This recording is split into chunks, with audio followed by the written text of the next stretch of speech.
Milei tiene ese núcleo de cercanías y confianzas muy chiquito, donde Petovelo está en el segundo anillo, donde está Adorni, donde está Petovelo, donde estaba Pose y fue eyectado, y donde ahora podría ir entrando de a poquito Guillermo Francos, y no hay mucha gente. El equipo como que va peorando, ¿no? Estos son los días en los que uno dice, menos mal que viene Ibáñez hoy, Menos mal que viene Ibáñez. Tenemos al señor Bisek Ibáñez. No, bueno, ya con ustedes? eso. ¿Cómo andan? ¿Todo bien? Qué facha que tenés, amigo. Bueno, gracias, doctor. Un día tenemos que salir juntos.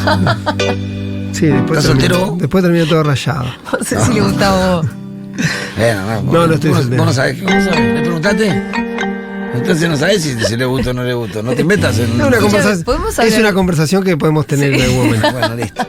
En algún momento la podemos Yo siento tener. que estoy muy de más acá de repente, pero tenemos que hacer la columna. Ah, bueno, está bien, listo. Escúchame, Totó, pasaron muchas cosas. Nosotros hablamos el viernes por la salida. ¿Fue el viernes? No, ¿Que hablamos por teléfono por la salida de Pose? Martes o miércoles. Sí, porque, No. porque Pose se confirmó la salida el lunes a la noche. Ah, ok, entonces hablamos el martes. Sí. Bien. Es otro que va a pretender. Muchas cosas pasaron la semana que pasó en el gobierno, y me parece que obviamente la más complicada de todas, o con más vueltas y más derivaciones, como dirías vos, Sí, porque, es la de Petovelo, ¿no? Porque Petovelo junta varios condimentos. La primera observación que creo que hay que hacer, hay que dejar de creer que el gobierno no entiende. Sí. Hay como un primer velo que se pone sobre el gobierno diciendo no conocen, no saben, no entienden cómo es, no entienden la dinámica, están aprendiendo. Bueno, eso en el caso de los alimentos archivados y retenidos en los galpones, que me acaban de confirmar fuentes del ejército que todavía no tuvieron ningún tipo de precisión sobre la distribución que dijo Petovelo que iba a hacer. Sí.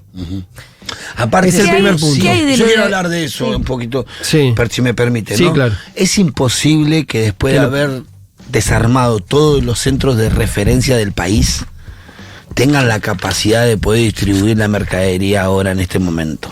Y el ejército lo único que va a hacer es lío, porque no está preparado para hacer eso. No llega a los lugares donde tiene que llegar, donde llegan las organizaciones y donde estaban esos lugares de centro de referencia que tenían un contacto con su comunidad. Bueno, pero lo que trascendió es que se lo iban a dar a la organización CONIN que preside Belgrano. Una parte le iban a dar a ellos y la otra parte le iba a hacer con el ejército por la logística, porque además vos necesitas una logística a nivel país. Claro. Necesitas mucha estructura. ¿No les alcanzan los camiones? Por eso pensaron originalmente en el ejército, que era el único que tiene despliegue territorial, estructura, personal y equipamiento para poder eventualmente hacer el traslado. No pensaron en esto que dice el Pitu, que tenés referencias locales, lógicas locales, dinámicas que hacen que eso se pueda ramificar y tener la capilaridad que requiere una asistencia de este tipo. Y cuando pasa eso, pasa algo. Mira, cuando se inundó La Plata, nosotros tuvimos un laburo muy fuerte, de hecho, que la base era la Universidad de la Facultad de Periodismo. En Diagonal. Y creo que lo contesto acá. Y yo estaba encargado, como otros militantes, de llevar los camiones a los barrios populares donde habían sido inundados, y teníamos que llevar los colchones y todo eso. Y y lo hacíamos con el ejército. Claro, pero siempre había un respaldo. No, pero como no había justo en esos barrios donde nosotros fuimos una coordinación territorial, terminamos en un quilombo que nos vaciaron los camiones. Claro. Nos sacaron los colchones. Sí, pero quiero decir, incluso un quilombo, en ese caso, la logística del ejército iba con... Claro, con la militancia. Claro, con gente que no tenía que ver con el ejército, que estaban para otra tarea eventualmente en ese caso. Lo que sí, digo, primer punto para salir, porque hay primero una gran especulación, como la hay siempre, ¿por qué pasó esto? ¿Por qué se descubrió? ¿Por qué salta el tema de los sobresueldos? Y ahí hay los un poco, sobresueldos, ¿para qué te metiste en otra? Claro. Y hay un poco en Netflix en los sobresueldos. A ver. Porque hay un personaje, el Fefe, Federico Fernández, que viene el dispositivo de la torre, que hizo algo que yo le recomiendo a todos los jóvenes y no tan jóvenes que no hagan. Sí. Compartió un archivo en un drive. Ok. Es el drive del Excel que mostraba Mauro Federico. Compartió un archivo en un drive. Sí. Pensando que a ese drive tenían acceso 2 o 3 personas que podían estar al tanto de ese procedimiento. Era un drive abierto. Claro, había más gente. Lo ve una persona, Sí. lo ve otro funcionario, cuyo apellido es Schiavi, Sí. se encuentra con eso, que en teoría no sabía, y está en el dilema de decir, ¿qué hago con esto? Acá hay algo que no está funcionando correctamente. Y ahí empieza el proceso Sí. de que la información le llega a Petovelo. ¿Me puede decir cuál es el contenido del drive? Porque no se termina de entender. El contenido del drive son los listados Sí. de contratos. Algunos dicen que también tienen una especie de peaje, pero contratos básicamente con un organismo, una ONG, que es la famosa, esta ahora conocida, pero que existe hace mucho tiempo, que es la Organización de Estados Iberoamericanos. Suena importante. Es en dólares, yo quiero saber. No lo es en pesos. ¿Por qué? En pesos. Porque Porque se la decía OEI, primero y ese es el otro dato importante para tener, no es que la OEI solo hizo ese acuerdo con Petovelo, con la Secretaría de Pablo de la Torre. Petovelo en febrero firmó un acuerdo con PNUD y la OEI por 20.000 millones de pesos. ¿Cómo es el procedimiento? Habitualmente es una trampa, es una picardía, porque cuando vos te dicen en el Estado no designes más gente y venís con el protocolo de que estás reduciendo el personal y que estás achicando el Estado, tenés que designar qué haces. Contratás a la OEI, que funciona como una especie... Es una ONG. Sí, pero funciona como una especie de agencia de colocación del personal. Yo voy a la OEI, Sí. soy secretario de lo que sea, le digo, contratalo a Pitu. Yo Claro. voy y le digo, toma, con esta plata, contratalo al Pitu estas condiciones para hacer esa tarea. Y yo le pago a la OEI, diciendo que es un convenio para... Le pago una comisión del lo que 6, sea, del 6, 5% se queda a la OEI. En la OEI, 6. sí. 6% se queda. Ayer Como me yo decían la información. 5, alguien que lo conocía, bueno, 6, 5, 6. Se quedó una comisión porque lo que hace es el trámite del procedimiento administrativo. Claro. En realidad la OEI no debería existir porque lo que están haciendo es una picardía, una trampa para contratar gente sin pasar por los mecanismos convencionales del Estado. Entonces,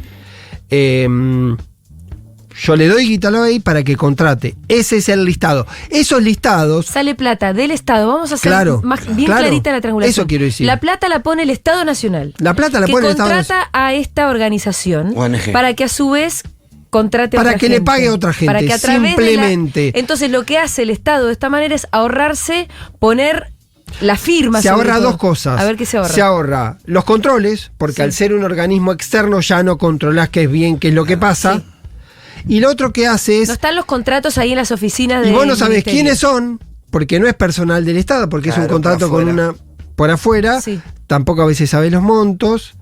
Y tampoco podés confirmar si esa gente labura o no labura. Porque si vos tenés un empleado del Estado, decís, ¿vos dónde estás? En Sí. tal oficina. Bueno, ¿estás en esa oficina? ¿Qué horario cumplís? ¿Cuándo vas? ¿Cuándo no vas? ¿Quién es tu compañero que hace tareas? Entonces, es una tercerización.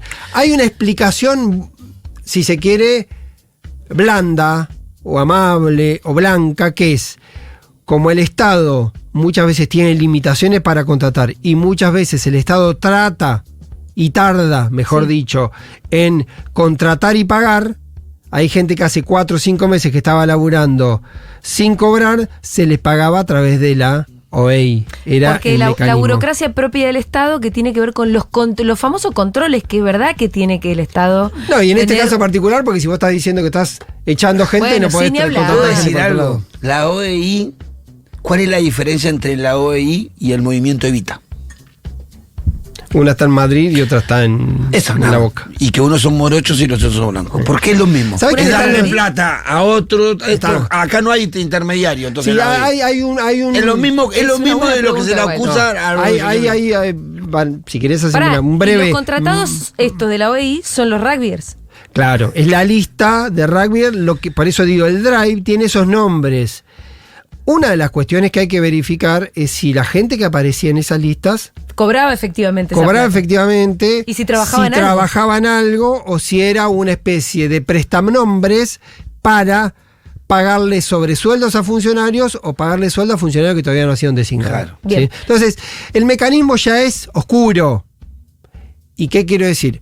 Cuando yo planteo que Petovelo firmó convenios por 20.000 millones con el PNUD y con la OEI, quiere decir, primero que Petovelo sabía que estaba esa organización en el medio, por lo tanto no, esta idea de encapsular a Petovelo, pobre Petovelo no sabía lo que pasaba. Que se vaya Pablo. Aparte es contradictoria con la confirmación que tuvieron todos estos años de que Cristina sabía lo que hacía Jaime. Por eso digo. Cristina sí sabía lo que hacía todo el Estado Nacional y Petovelo no sabía lo que hacía. Además, el que tenía la derecha. En febrero Petovelo aparece firmando estos acuerdos y ahí está ese episodio. Por eso es muy difícil encapsular.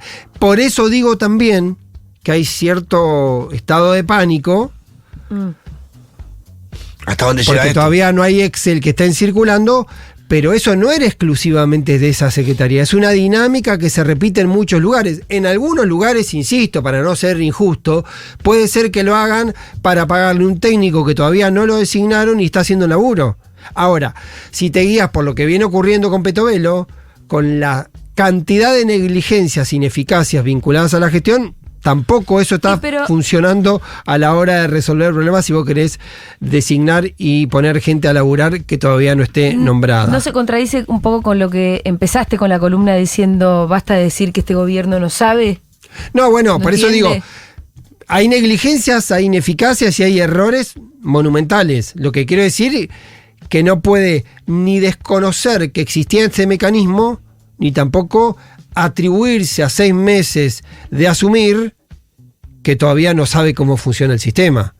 Entonces hay un audio muy interesante, ahora lo vamos a escuchar, del año pasado, que de alguna manera te pone en esta situación. Es Petovelo hablando del ministerio. A ver.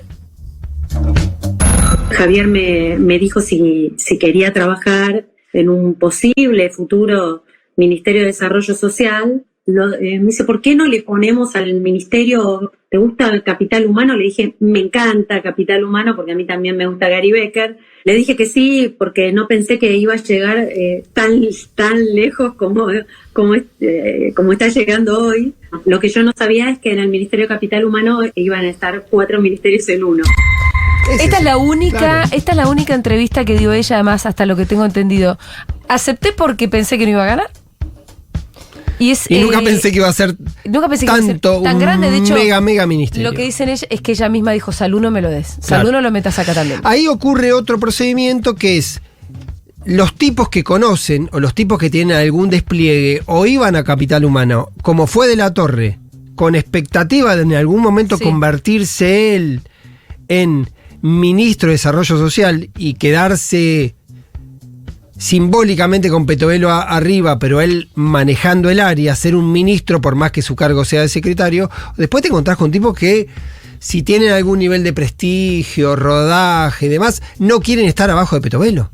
Digamos, vos tenés que aceptar ir a ser como Torrendel, secretario de Educación, con una ministra abajo como... Cero experiencia. Con muy poca experiencia. Bastante ineptitud hasta lo que viene mostrando. Que ahora, lo único que tiene es una empatía absoluta con Javier Milei que hace que la sostenga y que haya hecho un esfuerzo muy intenso durante el fin de semana para evitar que Petovelo renuncie a Capital Humano. Yo quiero remarcar esto. Te quiero decir una cosa con la OEI que no pasé.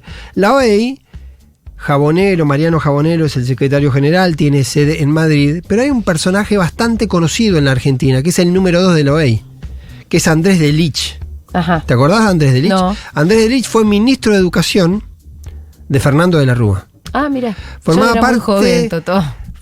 parte del equipo de... Tampoco te vas a acordar, porque es protohistoria de lo que era medio el grupo Sushi, que estaba Antonito de la Rúa,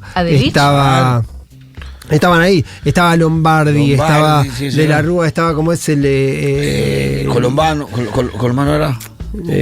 no, ¿cómo se llama? No, bueno, pará que no me puedo acordar ahora que también que es un libertario. Bueno. De Lich. Es el número 2. De la OEI. De la OEI, digo. Ese grupo sushi porque se juntaban a comer sushi a la noche en la casa de la Quinta de Olivo. El mecanismo es ese. Quiero decir que no es... Es un mecanismo que funciona hace mucho, que funciona en muchos lugares y que solo en Capital Humano está ramificado ese procedimiento en muchísimas áreas. Por el Google Drive abierto del Fefe Fernández, trascendió esto. La pregunta siempre queda dando vueltas ahí. Si Fernández lo hizo para que se sepa, Ajá. porque había una interna, claro, porque ahí la discusión posterior para hacer la derivación era que Pablo de la Torre quería ser ministro. Fernández llega con Agustín Sánchez Orondo, que era alguien que se peleó con Pablo de la Torre, y las derivaciones terminan siendo estas. Vos nunca sabés si detrás de un error hay una intencionalidad o ¿Quién sería el ganador?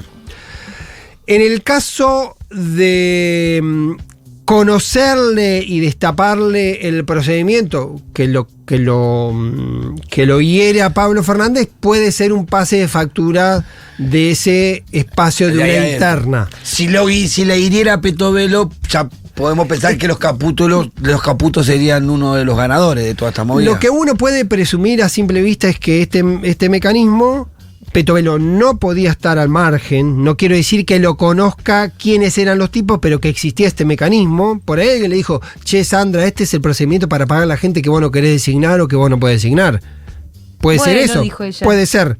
Entonces, que ese procedimiento sea y ella no pueda estar encima de lo demás. Lo que no puede tampoco es sorprenderse que esto exista y que empiecen a aparecer listas de gente que tenía eso. 2 datos para cerrar. Chisme, de los que te gustan a vos. Esto lo podría hacer un chisme. Podría venir el viernes y hacer la sección Pitu. Dale. Bueno. El sábado, Club Regatas Sí. de Bella Vista. Sí, Un clima.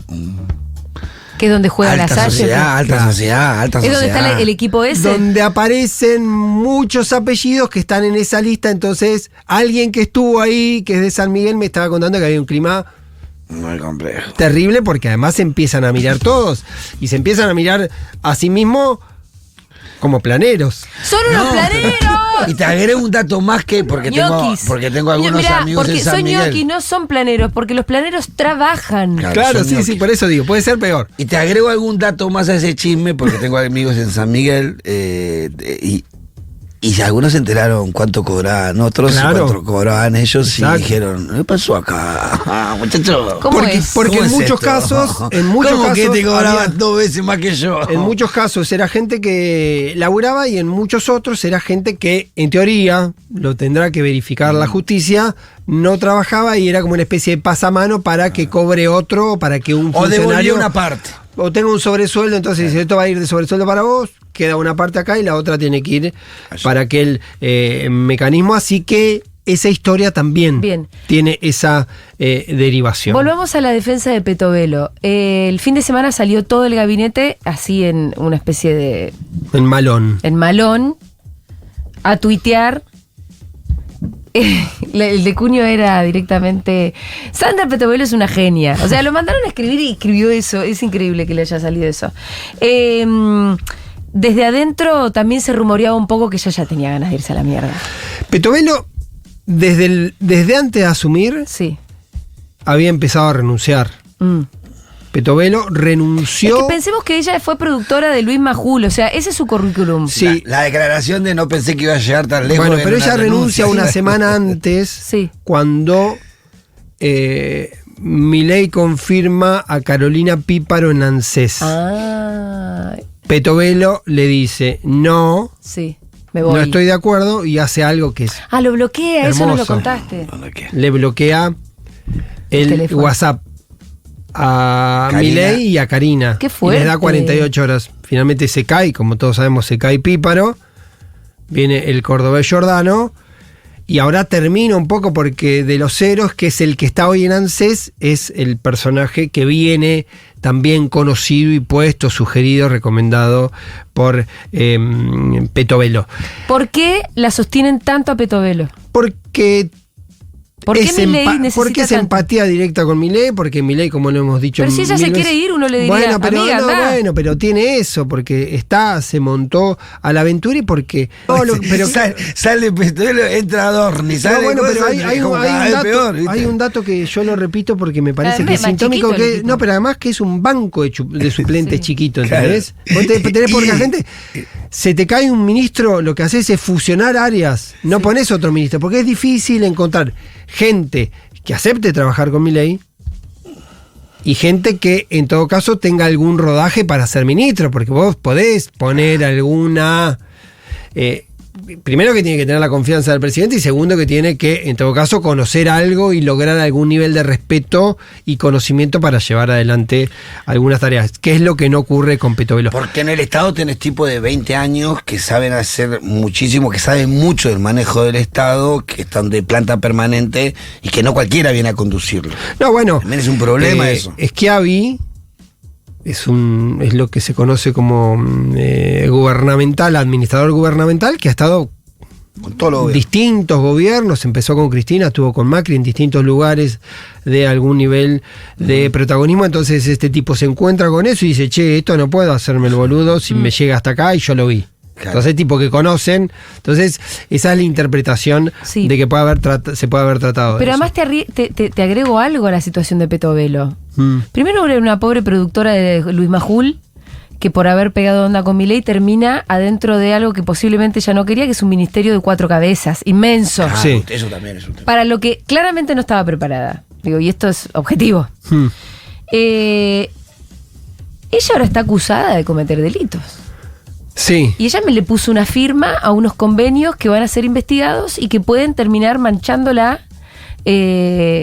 judicialmente. De una manera seria. El contrafuego de ella es... Digo, el precio es alto también. El contrafuego de ella es... denuncio, le pido a la Oficina Anticorrupción, voy con una denuncia penal, donde digo, me enteré de esto, investiguen. La cuestión, y esto es un mecanismo recurrente, es... si ese procedimiento se replica en otros lugares, si esos lugares están a resguardo y si los que se van aceptan de alguna manera cargar con todo el peso de la responsabilidad. Porque si yo soy Pablo de la Torre y me están tirando encima un camión de basura y yo o no soy responsable o siento que en esa responsabilidad hay copartícipes, voy a tener la tentación de decir, bueno, pero Sandra, vos sabías cómo era esto. Vos sabías, yo esto te lo dije en tal charla que tuvimos, yo te dije, che, vamos a laburar con Loey y vamos a hacer este procedimiento. Entonces, ahí me parece que empieza a ponerse un poco más turbio, porque hasta ayer a la tarde, domingo, la gente de la Torre estaba todavía expectante de que los puedan volver a convocar. Sí. Porque la Torre se fue con los suyos. Se fue prácticamente con los suyos. Quedó ayer alguien del Ministerio de Línea, me decía, no hay nada, esto es acefalía total. No hay ninguna decisión para tomar. Se viene, que es lo otro vinculado con los comedores. Ahora hay que repartir la comida que está. Claro, y no tenés ni jefe, pero además, ni quien lo ejecute. No, pero además tenés que hacer otra cosa más, que es las nuevas licitaciones para comprar más comida. Porque esa comida la repartís, te sirve para, no sé, Pitu por ahí tiene mejor detalle, 20 días, un mes, pero vas a necesitar ir recomprando, y esos procedimientos cuando los haces de manera correcta y bien te llevan un tiempo, porque es una licitación, una convocatoria, tenés todo un procedimiento. Hay que ver si existe la voluntad para seguir comprando alimentos. Esa es la gran pregunta, y cuando ayer salió Federico Sturzenegger muy prontamente y muy presto a ofrecer un sistema de seguros para contingencias en caso de catástrofes, para la provisión de distintos materiales, uno empieza a decir, che, en verdad, ¿seguros? Por ahí un mecanismo de seguro, en vez de tener el Estado comprar cosas y estoquearlas para contingencias, le paga una aseguradora para que cuando necesites en una emergencia... A la de su primo, ¿dónde está el negocio? Porque 5.000 colchones... Sturzenegger y una aseguradora. Sturzenegger y aseguradoras. 5.000 colchones. Vos no tenés 5.000 colchones archivados por una situación de eventual inundación, sino que le pagás un seguro a una aseguradora para que en ese momento aparezca una aseguradora y le dé reparto. Se te ven los hilos. No, es bastante... Pero pará, una cosa son cosas de emergencia que puede ser mucha lavandina y colchones, y otra cosa la provisión permanente de alimentos para los comedores. Ese es el otro proceso. Y ahí me parece que está bien entrar en una discusión que la viene planteando Grabois en estos días, pero que hace tiempo está dando vueltas, es si en algún momento, si te funcionó en su momento la tarjeta alimentar y la provisión directa, digamos, de la asistencia o el aporte del Estado directamente al beneficiario sin ningún tipo de mediación, si en algún momento no puedes hacer como una especie de mecanismos donde a los responsables de un comedor haya una derivación de dinero con controles del dinero, que hagan la compra en el barrio, que puedan adquirir otras cuestiones y se haga ese mecanismo. Después de demonizarlos tan sistemáticamente, porque yo lo vi a Johnny Viale mostrando como en este comedor se venden los fideos, alerta en TN. ¿Por qué si les dan plata directo no va a haber otra moral? Eso no lo dice el gobierno, ese es un planteo que entre otros hace Grabois diciendo, si están tan preocupados por eso y ya identificaron que hay comedores que están y ustedes quieren efectivamente darle de comer a la gente, hagan el camino corto, no quieren tener galpones con cantidad enorme de comida y estoqueada, resuelvan este mecanismo y que los 2 o 3, 5, 10 responsables del comedor reciban eso para hacer las compras en el barrio y tener esa cuestión. Hay una última derivación que tiene que ver con la política, y eso tiene siempre una derivación política. De la Torre es un hombre que tenía una alianza firme con Patricia Bullrich. Ajá. Fueron socios en la provincia de Buenos Aires. Joaquín de la Torre, el hermano de Pablo, el funcionario, estuvo a punto de ser candidato a gobernador de Patricia Bullrich en la provincia de Buenos Aires.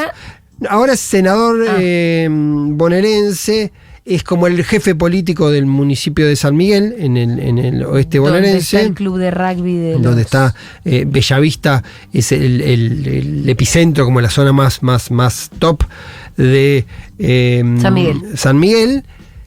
Un hombre muy vinculado a la iglesia, con un planteo muy explícito en ese sentido. ¿Vos sabés que Bellavista es la localidad que más curas genera? No sabía. Es como así. Yo lo que sabía que en su momento en San Miguel era el distrito de ahí salen los curas. El distrito de Gran Buenos Aires donde había más concentración de familia militar. Mucha zona de y mucho Opus Dei. En de ahí fue rico, de ahí fue intendente rico. Claro. Tiran tiro, como decía Iván Jabrowski. Pero además en Bellavista hay muchas familias tipo de 10 hermanos, 2 hermanos. Bueno, Pablo de la Torre creo que tiene 6 o 7 hijos, también tienen esa dinámica. Están poblando la Argentina como corresponde, como lo decía Alberti. Y Abel Albino. No, pero no, tiene esa derivación política. Porque es cierto que a Milei no le importa la construcción política. Bueno, tiene esa derivación que es cuál, que Pablo y Joaquín están enojados. Porque además están enojados sintiendo que no hubo ninguna irregularidad y que en realidad Petovelo lo está eligiendo como chivo expiatorio, poniéndole encima una carga de responsabilidad y de culpa y de oscuridad que ellos dicen que no tienen. Por eso hasta ayer a la tarde estaban animando la tesis de que todo era culpa de Leila Yani, la funcionaria esta que viene de la del Frente de Todos. Pero Leila Yani fue casi vocera en un punto del conflicto. Sale a explicar el procedimiento y tiene ese nivel, porque se convierte en una figura de mucha cercanía a Petovelo. Por lo tanto, el atajo argumental es que es una infiltrada acá. Por eso digo que tiene mucho componente de Netflix, por lo menos en la terminología, ¿viste? Porque la chica viene de la cámpora. Viene de laburar en el Frente de Todos, porque viene de haber tenido representación o identificación política con ese espacio. La que tiene atrás los pingüinos. Claro, pero ¿qué es lo que pasa? También es cierto que algo ocurre ahí, porque que Petovelo no tenga que recurrir a una funcionaria que venía, digamos, en ese proceso. También volvemos al punto original de que no hay mucho para elegir.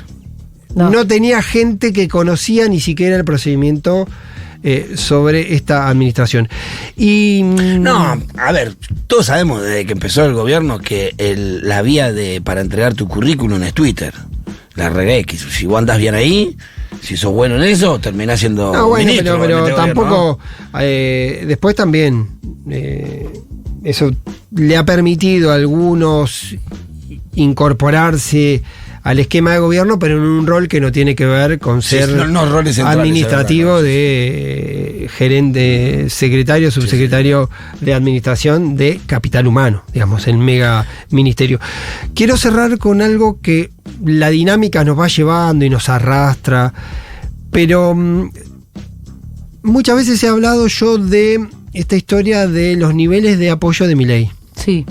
Que lo sostiene. Me tenés harta con eso, te voy a decir. Te lo digo con todo respeto. 48, 50, 52. Me tenés harta con Hay un lado B historia. de eso. Hay un lado B de eso. Que es como cuando uno pone la lupa y te encontrás con dos cuestiones. El soporte fundamental de esta opinión pública en torno a Milei tiene que ver con la esperanza, que es un sentimiento muy puro, pero a veces también muy, muy lábil, muy volátil, porque la esperanza se puede romper rápido por distintas cuestiones, por ejemplo, por sospechas de corrupción. Eso rápidamente hace que rompa la empatía, porque vos no tenés esperanza en alguien que pensaste que era honesto y empieza a cometer empieza a transitar algunas oscuridades. Pero hay algo que me parece que es más interesante, y se viene viendo, hay un universo de gente, que voy a simplificar en 35, 38 o 40%, que es hasta ahí, que tiene un nivel de rechazo absoluto con Milei. ¿Cuánto? 35, 40. Absoluto. Que hizo un cerca del piso de Asco y Cristina. vergüenza. Asco y vergüenza. Udesa El piso de Cristina. juntaba la aprobación, estaba entre los que aprueban básicamente aparecía el factor de la esperanza, y entre los que desaprueban aparece una palabra que a mí me parece fuerte, que es asco, total. digamos. Vergüenza, rechazo, pero asco es... Es ¿qué fuerte esa palabra. Es muy fuerte, pero además, ¿por qué? Porque eso implica que ahí hay un núcleo duro de resistencia que no hay forma que lo pueda perforar. No, el que tiene asco no. No hay forma que vos puedas perforar, porque eso tiene una matriz ideológica, cultural, conceptual. Vos lo ves como un enemigo, no lo ves como un rival. Sobre esa polaridad también Milei tiene una dificultad para administrar, porque vos me podrás decir, bueno, lo votó en contra en el balotaje 45%. Votó a Massa. Ahora, ese 45% cuando lo empezás a depurar, que te queda un 40% de gente que tiene rechazo, que tiene asco, que tiene vergüenza con el gobierno, también es un núcleo muy, pero muy duro, que supone un nivel de oposición, aunque no tenga una oposición, si se quiere, organizada desde la política, pero un nivel de rechazo, resistencia social en sectores de la sociedad muy alto, que es mucho más alto que los niveles de acompañamiento duro de Milei. El acompañamiento duro de Milei está en el 20%. Sí. ¿Ah, sí?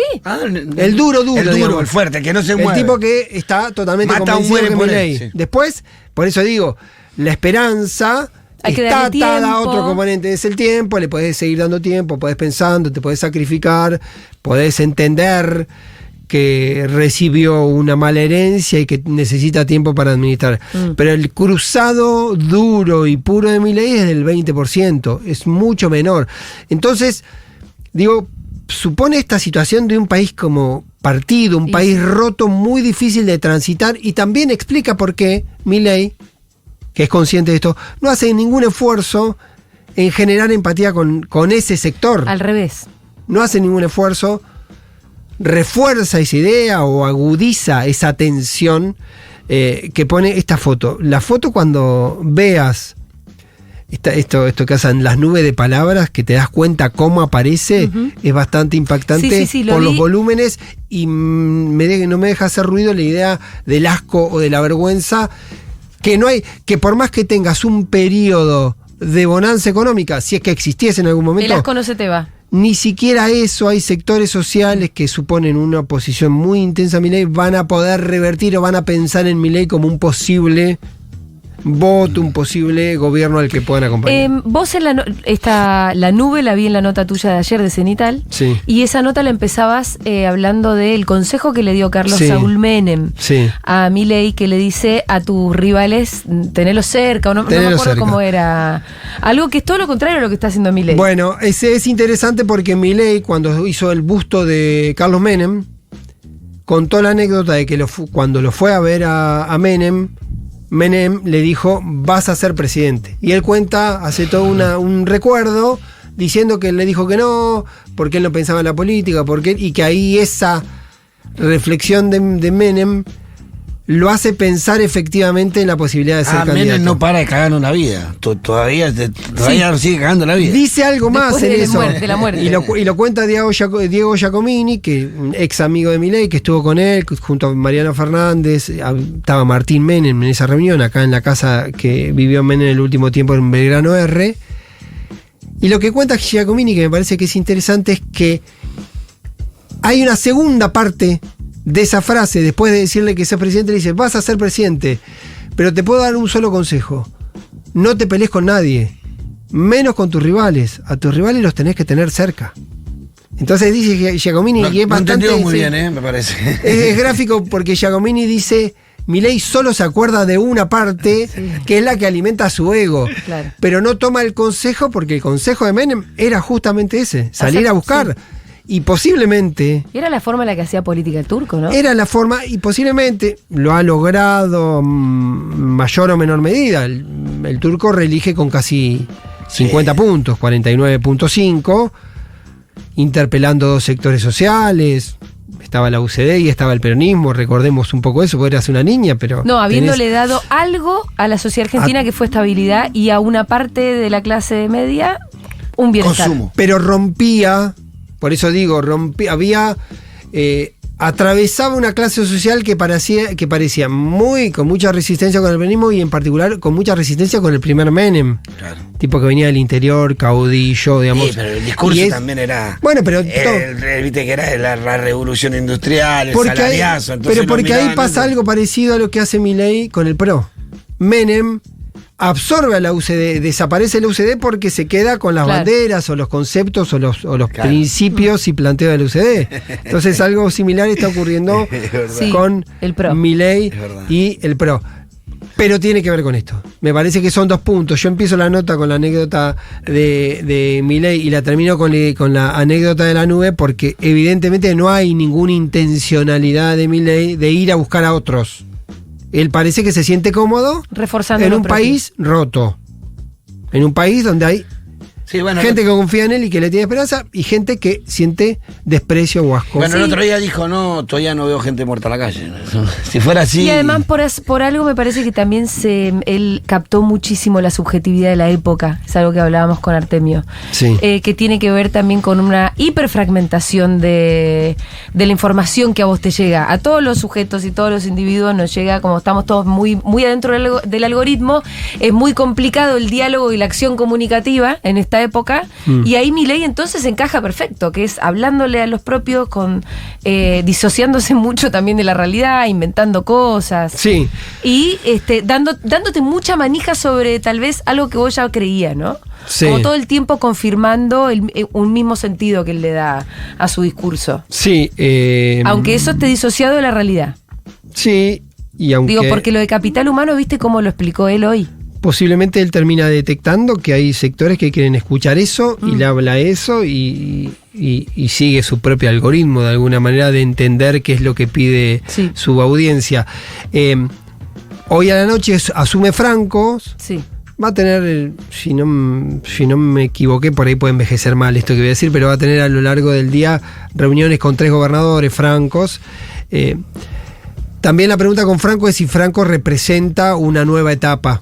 Si representa que Milei empieza a delegar en Francos algunas disposiciones de orden político. Si empieza tardíamente a hacerle caso al consejo de Menem, y eso lo ensaya a través de Guillermo Francos. No parece. Si me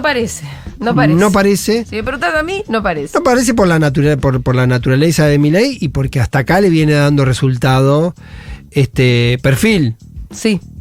También, si ese no es el destino de Franco, también puede ser que el destino de Franco sea bastante escarpado, porque va a tener la obligación o el desafío de construir una relación política que después la pueda cristalizar con algún tipo de medidas, de acciones. Si vos recibís hoy a los gobernadores, si vienen y te piden guita, obra o lo que sea, y no lo puede ser, tercera, cuarta reunión, si no hay no existen el amor, sino las pruebas de amor. Sí. Y a eso le van a estar pidiendo los gobernadores. Quiero hacer solamente esta postdata, y ya cerramos, Nico. Entré al Instagram de Leila Gianni. Sí. Y es gracioso porque tiene poquísimas publicaciones. Borró todo. Porque sí, tuvo que borrar todo. Tuvo que borrar Flaca, 7 años de publicaciones. Yo quedo tuvo que bajo borrar. el espejo saco los espejos de la casa. O no te podés ni mirar al espejo. Pero aparte que iba a hacer Alguien con que el tiene pin- que borrar todo su historial. Más vale sacar los espejos, ¿no? Y por ahí. también yo le recomendaría que se haga una manguita en cada brazo en donde tiene el general Perón y a Evita y en el otro 2 pingüinos. Y que Bueno, se por tape. ahí no la veía y la vio. Gracias, Pablo Toto Ibáñez.